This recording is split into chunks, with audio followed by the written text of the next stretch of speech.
Second episode. जीअं हिकिड़ो नंढड़ो बच्चो आहिस्ते आहिस्ते वॾो वणु बणिजी वेंदो आहे, जीअं हिकु नंढड़ो ॿिज आहिस्ते आहिस्ते वॾो वणु बणिजी वेंदो आहे, अहिड़ी तरह नंढड़ा नंढड़ा वाइब्रेशन, नंढड़ा नंढड़ा मज़हर, नंढड़ा लफ़्ज़ आत्मा जे अंदरि गहरा संस्कार बणिजी वेंदा आहिनि। केतिरा माण्हू चवंदा आहिनि ॿारु त अञा नंढड़ो आहे, हिन खे छा ख़बर पवंदी, पर आत्मा तमामु गहरी रीत से हर शइ रिकॉर्ड करे थी। इन करे भारत जे पुराणनि ज़माननि में जॾहिं औरत हामल हूंदी हुई त घर वारा ख़ासि ध्यानु ॾींदा हुआ त छा ॿुधिजे, छा ॾिसिजे, कहिड़े माहौल में रहिजे, छाकाणि त माउ जे सोचनि जा वाइब्रेशन बि ॿार ताईं पहुचाईंदा आहिनि। महाभारत में हिकु ख़ूबसूरत मिसाल अचे थो।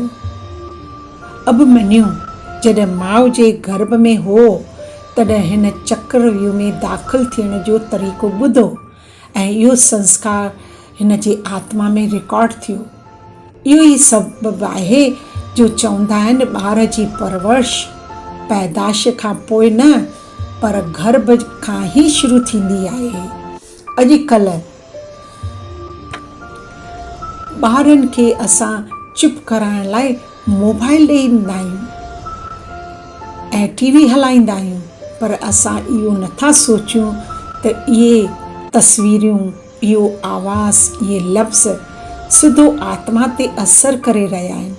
जेकॾहिं ॿारु रोज़ कावर, शदत, चिखूं, डप इहे सभु ॾिसंदो रहंदो त आहिस्ते आहिस्ते संदसि अंदरि संस्कार बणिजी वेंदा, वाइब्रेशन अहिड़ा ई ईंदा ऐं पोइ माण्हू चवंदा हीउ ॿारु एतिरो एग्रेसिव छो आहे, पर संस्कार हिकु ॾींहं में न ठहंदा आहिनि, इहे रोज़मर्रा जे माहौल मां ठहंदा आहिनि। इन करे घर जो माहौल तमामु अहम आहे। जिते मुहबत हूंदी, इज़त हूंदी, शांती हूंदी, उते ॿार जी आत्मा बि महसूसु कंदी। पर जिते रोज़ जेरा थींदा, टेंशन, डपु, कावर, उते ॿार जे अंदरि बि अशांतीअ जा संस्कार बणिजी वेंदा। इन करे ॿार खे सिर्फ़ु सुठे स्कूल में न, पर सुठो वाइब्रेशन बि घुरिजे, छाकाणि त आत्मा लफ़्ज़नि खां वधीक वाइब्रेशन सिखंदी आहे।